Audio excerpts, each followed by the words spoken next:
Soomaalida qaxootiga ah ee ku nool xaafadda Islii ee magaalada Nairobi ayaa siyaabo kala duwan uga hadlay go'aamo ay dhawaan dawladda Kenya ka soo saartay dadka ajaanibta ah ee magangalyadoonka ku ah dalkani Kenya. Go'aamadaasi oo lagu sheegay in dadka haysta sharciga aqoonsiga qaxootiga dalkani Kenya ay iska xaadiriyaan xeryaha Dadaab iyo Kakuma. حرق حوتين عليك وكسوها استكارك حرق حوتين متجايو ما أنا بحد بحلي وحنا هذا صومالي قريان لا قريان waxaan diyaaroonahay in haddaan nahay Soomaalida joogta Islii xoogaa sida naloo dhaalmo naloo dhaqmaayo bini'aadanimada si ka baxsan naloo dhaqmaayo habeen guriyana lagu soo gadaayo ma soo adeegan karno hoos ma iman karno waxaan leeyahay sharcigiina kana qaarkan sharci waa haysanaa waxaan la siiyay sharciga alikaasana la siiyay waxaan oo refujiga marka magaaladan joognaa guri kiraan bixinaa waxa weeye iskuuladan lacag ka bixinaa waxa way wax walbaan gadanaa marka anaga dhaqaalana lagu qabaa cid dhaqaalana siisana ma leh xero qaxootina kuma noolaan karno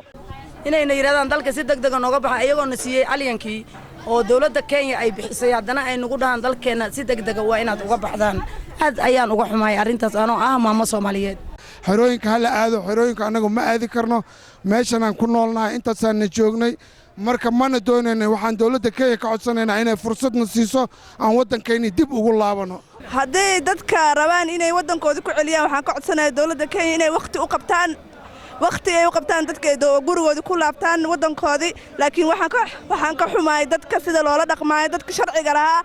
dawladda Kenya waxaan ka codsanayaa oo aan mar walba ku celinayaa ummadda Soomaaliyeed dhul bay leedahay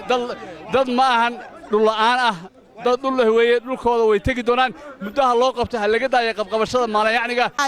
hadda ku meel gaarka waa ka baxnay Kenya waxayna dhaheen qaxootiga ha tagaano qaxooti ma tagayno waddanaan leenahay waxaan ka daganaynaa caasimadda Muqdisho Soomaalida oo ah qaxootiga ugu tirada badan ee ku sugan dalkani Kenya ayaa ka samaystay magaalada caasimadda ah ee Nairobi ganacsi iyo xadaarado kala gedisan waxaana la isweydiinayaa isbeddelka ku yimid tallaabadii soo dhaweynta ahayd ee dawladda Kenya u fidisay shacabka Soomaaliyeed. عبد الرحمن عمر عبدي عبد الرحمن صومالي يونيفرسال تي في نيروبي كينيا.